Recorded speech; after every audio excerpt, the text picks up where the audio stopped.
When Ethan Calloway transferred into our class, I was trembling all over. But right after he finished saying his name, I noticed something strange. Every single classmate immediately looked at him with guarded eyes, as if on high alert. And it got weirder. Whenever Ethan came within 2 meters of me, the people sitting near me would instantly rise from their seats and form a wall, forcing him to back off without a word. Years later, at my wedding, everyone from that class showed up. Even our class president, teary-eyed, voice thick with emotion, raised her glass and said, "This is how it's meant to be. You deserve to be happy. Welcome to History channel. Subscribe to follow all our latest adventures." Story begins. In our final year of high school, my father transferred me from the top-ranked number 1 high school to the worst one, number 10 high school, for the sake of $20,000. I didn't dare protest, because I knew if I made a fuss, I might lose the chance to go to school at all. That night, after receiving the money, I actually got to eat an egg at home for once. In the next room, my father and grandmother sat with bright, gleaming eyes, counting the cash. "Didn't expect the worthless girl to actually be good for something," my dad muttered. That bitch was right. Girls can fetch more money if you let them stay in school. "We got this payment now," Grandma added, "and we can get another one when she graduates college. That'll be enough for my sweet grandson to buy a place in the city. Maybe he'll even snag himself a city wife, just like you did." Honestly, it didn't matter to me which school I went to. I was the only student in our village who had ever tested into a high school in town. But for my first day at number 1 high school, I had been shunned by my classmates. I was too poor. Even though I washed my clothes daily, they still said I reeked of poverty. Then one day, Ethan Calloway, yes him, said a single sentence to me. And just like that, I became the target of relentless bullying. For 2 years, I studied under constant abuse. So maybe this transfer was a good thing. The students here were kind. They didn't mock me for my threadbare clothes. Some even offered me snacks. For the first time I thought, maybe I could finally enjoy what it meant to be a student. But I never expected that even after switching schools, I still couldn't escape the beatings. When the girls who used to bully me at number 1 high showed up, I instinctively crouched down and shielded my head. Leading the group was Ruby Blackwell. She had a thing for Ethan Calloway. I'd heard their families were close, lifelong friends. If any girl so much as spoke to Ethan, Ruby would beat her. She yanked my hair without hesitation and snarled, well, Susanna Whitelock. I didn't think you had it in you. You transfer schools, and Ethan Calloway still talks about you. Didn't peg you as such a schemer, playing hard to get like a pro." Ethan Calloway again. Even after transferring, I couldn't outrun his shadow. The first time I ever talked to him had been simple.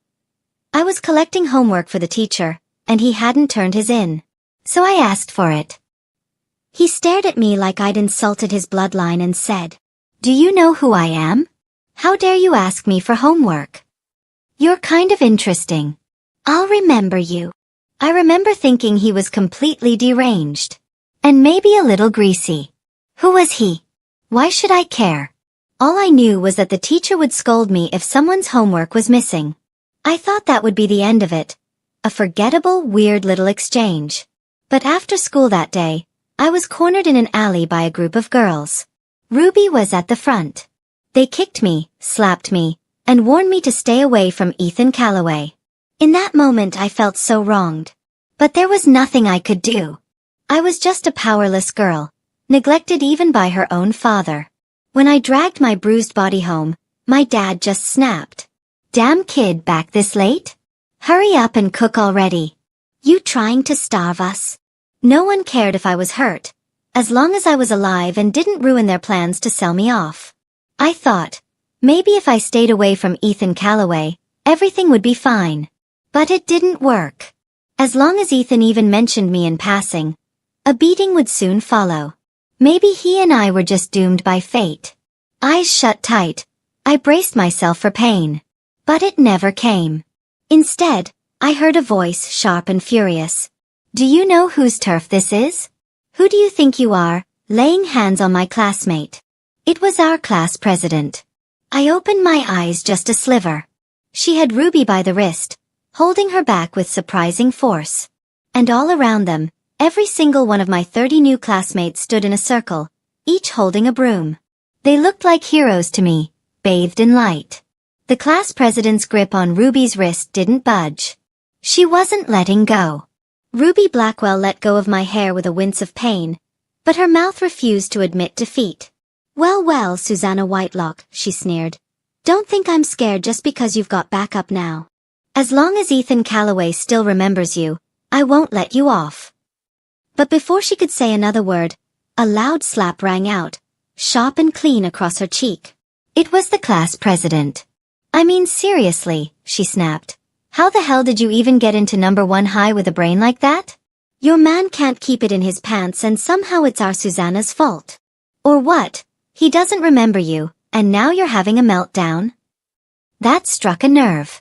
Ruby shot up, ready to hit her. But the class president grabbed my arm and pulled me behind a row of male classmates, not stopping her mouth for a second. Whoa, whoa. Temper. You snap faster than a cheap pencil. If you've got time to get offended, maybe spend it figuring out how to make him remember you. And for the record, what do you mean Susanna's seducing him? She didn't do a damn thing. Maybe it's him who's trying to get close to her. Not everyone thinks he's some irresistible prize, you know. And just like that, I couldn't hold back my tears anymore. She was right. I never even liked Ethan Calloway. But somehow, everyone assumed I was playing some manipulative game. Even the teachers said things like, "The Calloway family isn't someone you should even dream of. Just focus on your studies." But this was the first time anyone had said, "This isn't your fault." Because it wasn't. I had done nothing wrong. Our classmates didn't say a word, but they all stepped forward, closing in just a little. Their hands gripped broomsticks tighter. It was like, if Ruby or her gang made even a single move, 30 people were ready to defend me. The other girls started getting nervous, glancing at our numbers. Ruby clenched her jaw, glaring at me before turning to the class president. "Do you even know who I am?" she hissed. "Do you dare?" "I don't give a damn who you are," the class president cut her off. "If you've got a crush, go chase him yourself. Beating up weaker girls doesn't make you brave." Ruby gave me one last hateful look, then scanned the circle of classmates standing firm.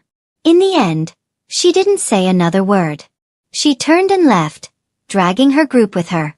As soon as they were gone, the tension in the room melted. People slowly relaxed and stepped back. The class monitor came over, helped me up, and brushed dust off my shoulders. "You okay?" I nodded. It took a while, but I finally managed to whisper, "Thank you." The class president turned away like it was nothing. "All right, show's over. Back to class." And just like that, everyone went back. No one made a big deal out of it. As if all we'd done was chase off a fly. But in my heart, something soft and warm had taken root. From that day on, things began to change. Every afternoon when the final bell rang, before I could even finish packing, someone would always show up by my desk. "Susanna, let's go." "I'm heading that way." The first day it was the class president. The second, the girl who sat in front of me. The third, the student council rep. They never said, "I'll walk you home." Only, "We're going the same way." But I lived on the outskirts of town, completely opposite of where most of them lived. I never called it out. I just followed quietly. It was the same in the mornings. Every day when I stepped out of the narrow alley near my house, I just so happened to run into someone. "Oh, Susanna, you come this way too? What a coincidence. Let's walk together." Sometimes it was the same person. Sometimes someone else. Now and then, they'd hand me a sandwich or a cup of milk. "Bought too much. Help me finish it." "Don't worry about money. You tutor us better than any paid teacher." I'd take it. The bread was always warm. I knew what they were doing. They were protecting me, in case Ruby Blackwell came back. And that familiar tightness in my chest returned, only this time, it came with warmth. I studied harder than ever. I helped classmates with their homework, cleaned the dirtiest areas during school duties. It was the only way I knew how to give back. But then I noticed something strange. Almost everyone in class had a book. Not a textbook. Not a workbook. It had a plain, nondescript cover. You couldn't tell what it was. During breaks, they'd sometimes pull it out to read. But the moment I got close, or even glanced in that direction, they'd shut it quickly and slide it back into a drawer. Once, I turned around to ask the boy behind me a math question. He was absorbed in that book. I caught a glimpse. Lines and lines of dense text. Like a novel, but the layout was strange. He noticed my gaze and snapped the book shut in an instant. Too fast. I figured it was probably something they didn't want others to see. Maybe some online fiction they were scared the teacher would confiscate. Everyone has secrets, after all. I didn't think much of it. Didn't ask. I thought these peaceful days would carry me through to graduation. Until one morning, a month later, our homeroom teacher walked into class, followed by a transfer student. "Settle down, everyone," she said. "We have a new classmate today. Let's give him a warm welcome." The boy stepped up to the podium. Tall, lean, eyes sweeping across the room with that same familiar arrogance. And then he said, "My name is Ethan Calloway." Ethan Calloway's voice pierced my ears like a needle. "He looked over," whispered the girl in front of me, subtly leaning back to block his line of sight. I could feel it, that stare. Just like back at number 1 high. Appraising. Curious. Like I was a product he was inspecting. The class president stood up and walked to the front, chatting with the homeroom teacher, deliberately positioning herself to cut off Ethan Calloway's view. A few boys shifted in their seats, forming a wall. I was completely hidden behind them. Ethan let out a low chuckle. Interesting. The teacher assigned him to the last row by the window, the farthest seat from me. As soon as he sat down, the girl next to him picked up her books and decisively moved to an empty seat in the front. Not a word was exchanged.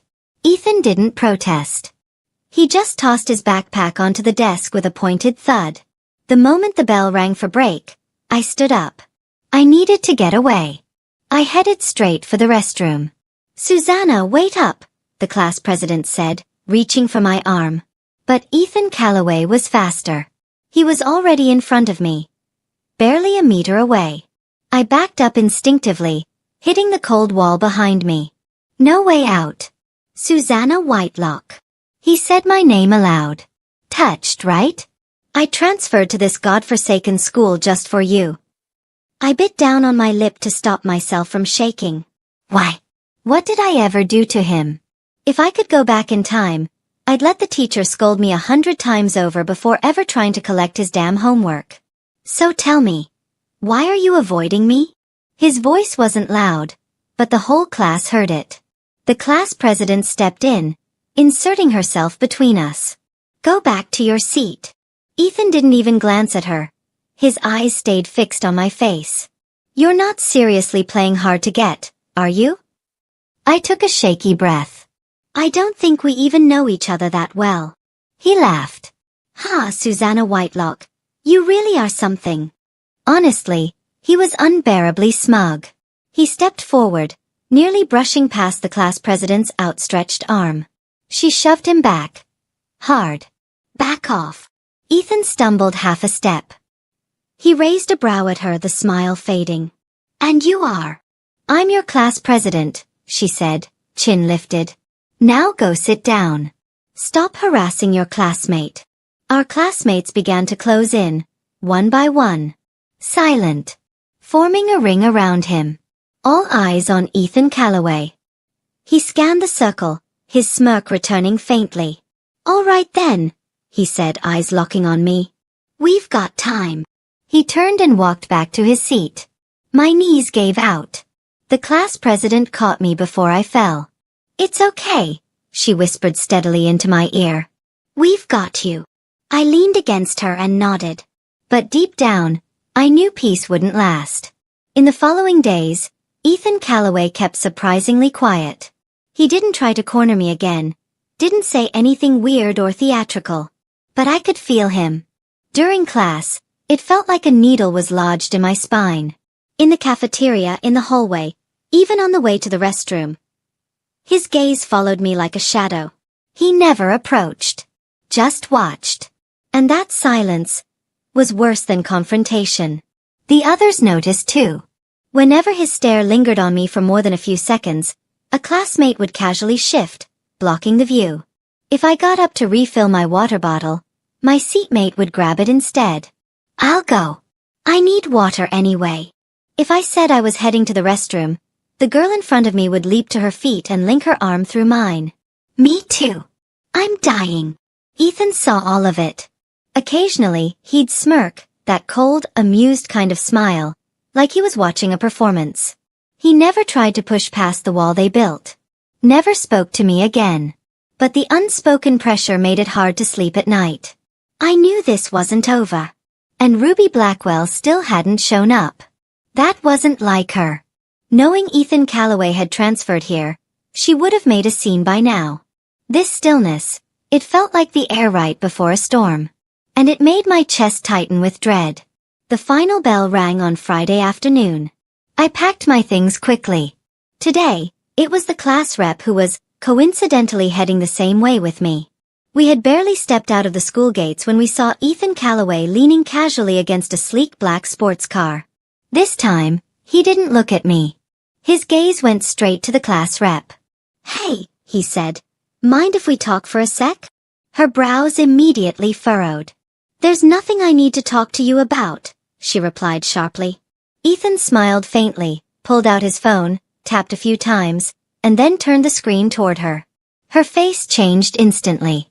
She glanced at me, her expression suddenly unreadable, an uneasy mixture of conflict and worry. "What do you mean by this?" she asked. "Nothing much," Ethan said, voice calm as ever. "Just want to have a private chat." He lowered the phone and added, almost offhandedly, "About your father's job." Her lips pressed together in a tight line. She turned to me with a forced smile. "Susanna, you go on ahead.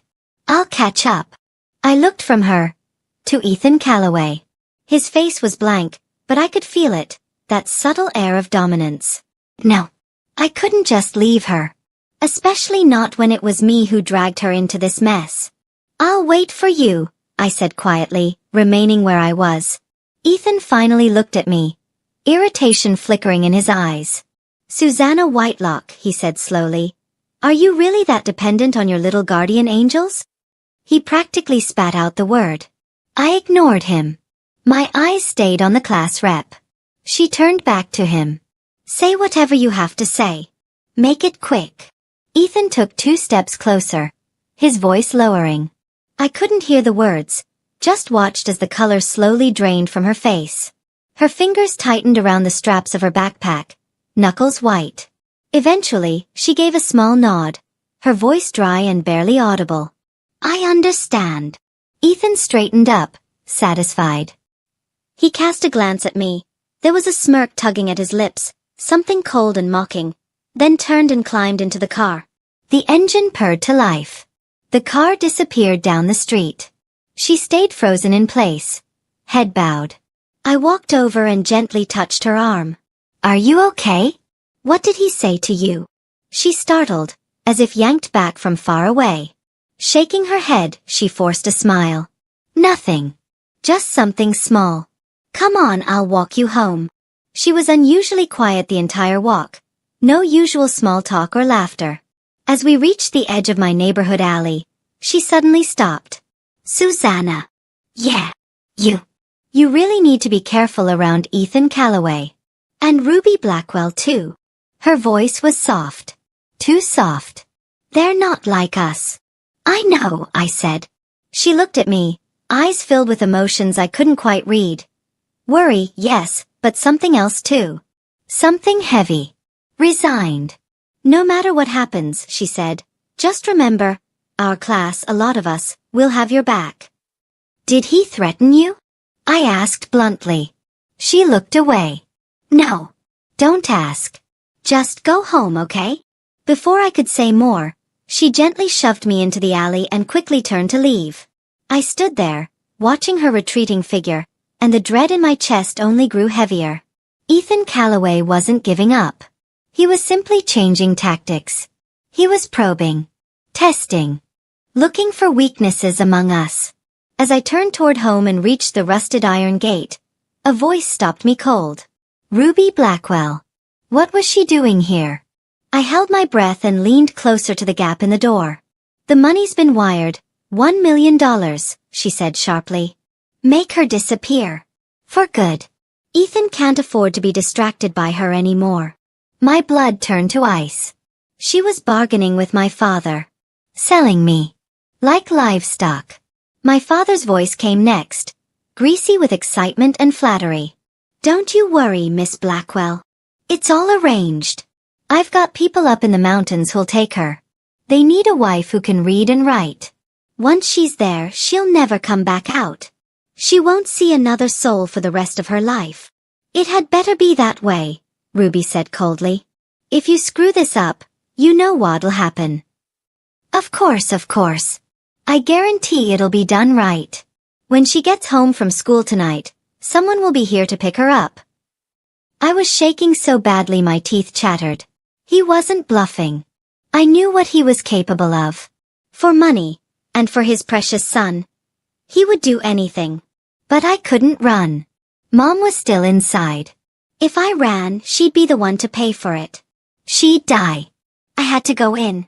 Just as I was about to push open the door, a piercing scream tore through the house. Ma. You can't sell my daughter, you bastards. I'll kill you before I let you, she screamed. Then came the crash of a chair, followed by Ruby's shrill cry. You crazy bitch. How dare you hit Miss Blackwell? My father's roar shook the walls. Then, thuds. A dull crack. A choked, pained groan. I couldn't hold back anymore. I kicked the door open and ran inside. Ruby Blackwell stood off to the side, clutching her arm, face twisted with fury. My father was pulling his foot back, and Mom was crumpled on the floor, blood on her lip, her skin deathly pale. Mom! I lunged toward her, but my father grabbed a fistful of my hair and yanked me backward. Perfect timing, you worthless brat. Saves me the trouble of finding you. Pain shot across my scalp as I struggled, kicking and clawing at him. Let me go. What you're doing is illegal. Illegal. He sneered. In this house I am the law. With that, he pulled a small bottle from his pocket and shoved it toward my mouth. Drink it. Go to sleep like a good girl. It was a drug. I thrashed violently, jerking my head away. Ruby watched from the side, her tone icy. Hurry up. Stop wasting time. Mom staggered upright, lunging toward me again. Let go of my daughter. My father snarled and kicked her aside. Damn woman, still not done yet? I watched, helpless, as she hit the ground again. Stop it. Please don't. I screamed. Just as he was about to shove the bottle between my lips, a sudden noise erupted outside. Shouts, footsteps, chaos, drawing closer by the second. Susanna! Susanna Whitelock, are you in there? Open the door. It was the class president's voice. And others too, more voices. My classmates. My father froze, his grip loosening just enough. I took my chance and sank my teeth hard into his arm. He yelped in pain and let go. I scrambled across the floor to my mother's side, shielding her with my body. You. Who the hell are you people? My father stammered, eyes flicking toward the door. A second later, the already frail front door was kicked open with a loud crash. The class president burst in first, followed by the study rep, the labor rep, the PE rep. Almost the entire class had come. In an instant, our small, dimly lit living room was packed. The moment the class president saw the bruise on my face and the blood on my mother's mouth, her eyes turned red with fury. She turned and glared at my father and Ruby Blackwell, her voice shaking with rage. Are you even human? Our classmates instinctively split into two groups. One rushed to form a protective wall around my mother and me, the other stepped forward to block my father and Ruby's way out. My father, caught off guard by the sheer number of people, tried to bark back with false bravado. You little brats. This is my house. You're trespassing. I'll call the cops on you. Please do. The class president took a step forward and pulled out her phone. Go ahead. Call them. Let's see what they say when they hear how you sold your daughter and beat your wife.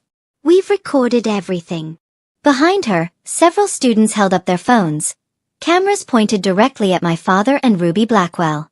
Ruby's expression twitched, but she forced herself to stay composed. Do you even know who I am? Stay out of this. Put those phones down. I don't care who you are, the class president shot back, unwavering. Even the emperor's children face the law like anyone else. You paid to buy a human being. That makes you guilty too. At that moment, Ethan Calloway finally appeared at the door. He looked around the chaotic room and frowned slightly. Ruby, what are you doing here? This is a mess, he said, tone disapproving, as if she were nothing more than a spoiled child throwing a tantrum. The class president's fury found a new outlet. She spun toward Ethan and pointed straight at him. Ethan Calloway. You have the nerve to say that? All of this, everything, happened because of you. Ethan's expression darkened. What are you talking about? Oh please, don't pretend you don't know. Her voice rose, trembling with emotion. If you hadn't gone out of your way to mess with Susanna, would Ruby Blackwell have latched onto her like some rabid dog?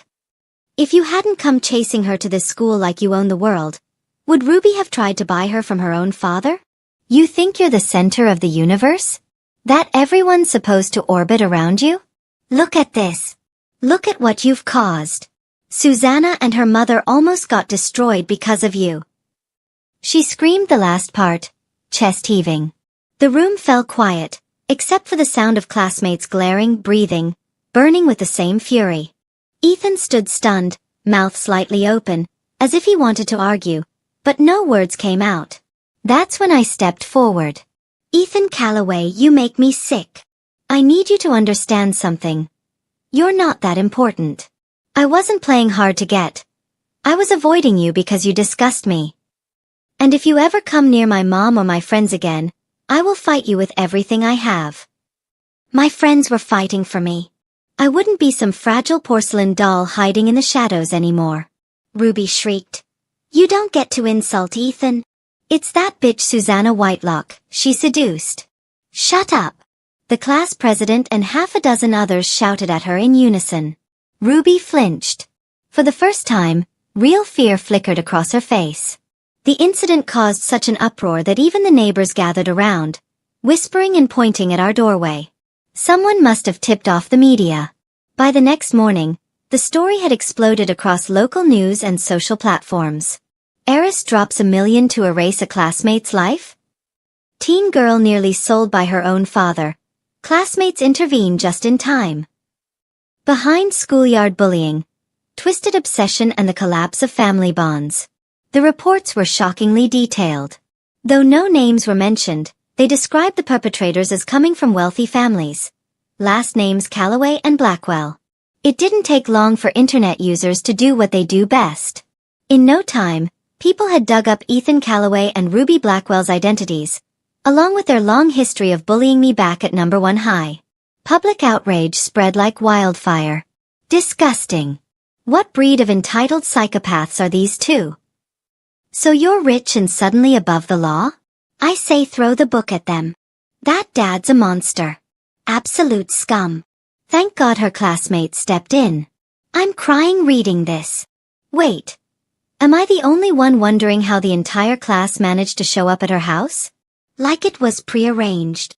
The websites and social media of both the Calloway and Blackwell family companies were flooded by angry netizens. Their stock prices plummeted the moment the market opened, wiping out billions in value. Business partners began calling non-stop, demanding explanations. Both Ethan Calloway and Ruby Blackwell were urgently summoned home. Rumor had it that Ethan was whipped with a belt by his father and locked in solitary confinement. Ruby didn't get off easy either. Though her family had always spoiled her, this time she had crossed a line. One that directly affected the family's bottom line. In a scramble to do damage control, the two families came to a joint decision. Ship them both out of the country immediately. No return allowed without permission. A week later, under the watchful eyes of their respective families, Ethan Callaway and Ruby Blackwell boarded flights to different countries. When the class president told me the news, I was staying with my mom in an empty but clean house owned by one of our female classmates. The house was old, but sunlight streamed warmly through the windows. It was quiet. Safe. My mom was physically weak after the attack that night, but her spirit had lifted. She no longer woke in fear. She didn't have to flinch at every sound. As for me, when I heard they were gone, I didn't feel elated. I didn't even feel relieved. It just felt like a heavy stone on my chest had shifted slightly, enough to finally let me breathe. That night, the class president came to visit with a few of the other class officers. They brought supplies, food, little things we needed. After my mom fell asleep, we sat together in the living room.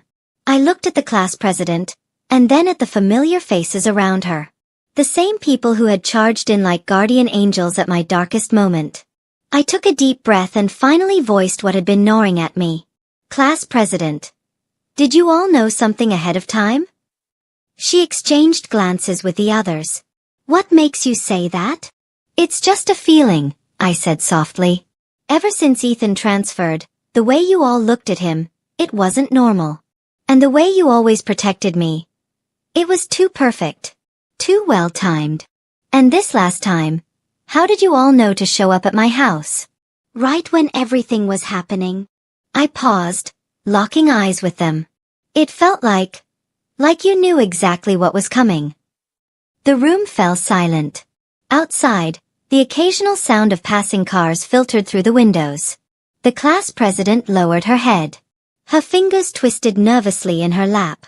Finally, after a long moment, she looked up. Her eyes were unreadable, layered with hesitation, sorrow, and something else. Susanna, she said slowly, do you believe in parallel worlds? Or something like a script of fate? I froze. What do you mean? The class president glanced at the others. They nodded. Like she had just made up her mind, she drew a deep breath. It started about 2 months ago. One morning, when we walked into class, there was a book sitting on every single desk. A book. I instantly thought of the one they'd always hide from me. Yeah. It was cheaply printed. No publisher, no author name. Just a plain cover that read the CEO's contracted captive. Callaway's cherished obsession. The title alone made me nauseous. At first, we thought it was a prank, some weird fan fiction. But when we opened it and started reading, she paused, clearly trying to choose her words carefully. The female lead in the book was named Susanna Whitelock. The male lead was Ethan Callaway. I stopped breathing. I felt like I was going to be sick. What did it say? Her face twisted. It was a disgusting, cruel story. In the book, Ethan Callaway abused you. Physically, mentally. He humiliated you, broke your legs, locked you away, and then you got pregnant with his child. My hands went ice cold. What happened next? Ruby Blackwell framed you. Ethan didn't believe you. He thought you betrayed him. He killed your baby with his own hands. You were so broken, you jumped into the sea to die. He saved you. Said he'd realized he loved you. Spent the rest of the story groveling, trying to win you back. She swallowed hard. And in the end, you forgave him. You remarried him. And the book said you lived happily ever after.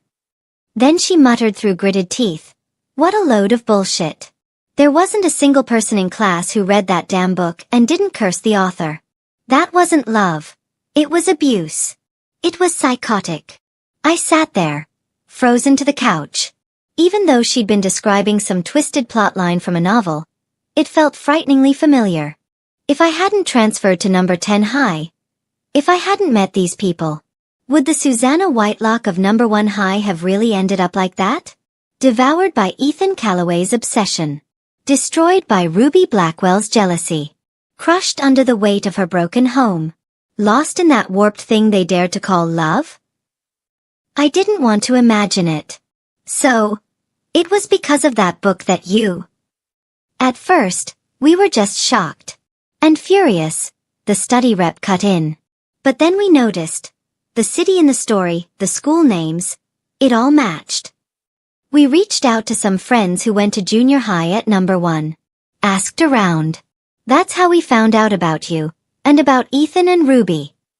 The class president picked it up from there. We freaked out. We couldn't just sit back and let this sick story become real. We had to save you. So she went to her dad, added the PE rep. He's the principal here at number 10. Pulled some strings, got you transferred. We didn't tell you the truth because we were scared you wouldn't believe us. Or worse, that it would scare you. So instead we just stayed close. Tried to shield you from Ethan. Kept you safe. So that was it. That was the book. The one I wasn't allowed to see. All those moments they said they were just passing by. Just heading the same way. They weren't coincidences. Every quiet defense, every well-timed gesture, every invisible wall built around me. It wasn't fate. It was a group of teenagers holding a script, refusing to let it play out. Tears spilled from my eyes before I even felt them. Not out of pain, but gratitude. Hot and overwhelming. Thank you, all of you. I choked on the words. There was nothing else I could say. The class president pulled me into a hug. No need to thank us. Susanna, you deserve it. You don't even realize how patient you are when you help us with homework, someone said. How hard you work when you clean, another added. You're always so careful not to bother anyone, even when your life's falling apart. It's you who made us believe that all of this, everything we did, meant something. We weren't trying to save some fictional character, the class president whispered. We were protecting our classmate. Our friend. That night, we talked for a long time. All the knots in my chest slowly unraveled. That cursed book hadn't been my doom. It became my salvation. Because of it, I met the best people I'd ever known. After Ethan Calloway and Ruby Blackwell left, my life finally, truly calmed down. My father and grandmother came around a few times to stir up trouble, but my classmates helped us find a lawyer. They made it clear, if those two dared harass my mother or me again, they'd be facing criminal charges for attempted trafficking and assault. They were cowards at heart. Bullies who crumbled in the face of resistance. So they stopped coming. With peace at home, I threw myself into my studies. By graduation, I ranked in the top 10 students across the entire city and received an admission letter from elite university. When the news reached number 10 high, the principal was so thrilled he praised me by name in front of the entire school. He even praised our whole class. I knew the truth. I wouldn't be here without them. In college, I chose to major in law. I wanted to become strong enough to protect the people I loved. Around that time, personal media platforms were becoming popular. I began sharing parts of my story online, mainly about breaking free from a toxic upbringing and building strength from nothing. I never expected the kind of response it got. Thousands were encouraged by my words. Some readers even pieced together the nearly forgotten incident from years ago, the attempted sale of a teenage girl. More and more people began discussing human trafficking and the impact of abusive families. Riding that wave of attention, and with help from volunteers and the police, I started investigating the scattered details my mother mentioned during her moments of clarity. Amazingly, we found her family. She had come from a city far in the south. She had been a college student. She was only 20 when she was taken. Her parents, my grandparents, had never stopped looking for her. The moment they got my call, my grandmother collapsed into tears over the phone. They caught the next flight out. After nearly 20 years, my mom saw her parents again. And for the first time, her clouded eyes shimmered with clarity. She recognized them. She threw her arms around my grandmother and sobbed like a little girl. Mom, I'm sorry. I should have listened to you. I just want to go home. In that moment, I knew. Part of her had finally come back to us. With the help of my grandparents and our lawyer, we officially pressed charges against my father and grandmother. The evidence was overwhelming. Abduction, years of domestic abuse, abandonment, and the later attempt to sell me. They were found guilty and sentenced. My so-called little brother, their golden boy, was shipped off to live with some distant relatives. From what I heard, life hadn't been kind to him since. With them gone, the sky felt bluer than I'd ever seen it. During my 4 years in college, I balanced law school with my growing online platform. Eventually, I had a steady income.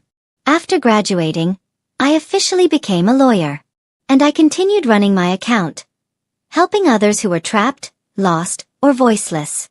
In my second year of work, I met someone. He was the project manager from a partner company. Gentle, principled, respectful. We got to know each other through work, and slowly, it became something more. He knew everything about my past. And he never judged me. Only ever showed concern and care. He once told me, "You're incredible. Knowing you is the greatest luck of my life." We decided to get married. When we started sending invitations, the very first place I posted was our high school class group chat. I wrote, "If it weren't for all of you, I wouldn't be who I am today. I need you there at my wedding." On that day they came. Almost everyone. The class president, the study rep, the PE rep, the labor rep, and all the friends from that unforgettable class. They arrived in their formal suits and dresses, sitting together as honored guests. And they watched as I walked down the aisle, in a white wedding gown, toward the man I chose for the rest of my life. After the ceremony, the class president hugged me tighter than anyone and cried even harder than I did. "This is how it should be, Susanna. You deserve to be happy," she repeated the words she'd once said long ago.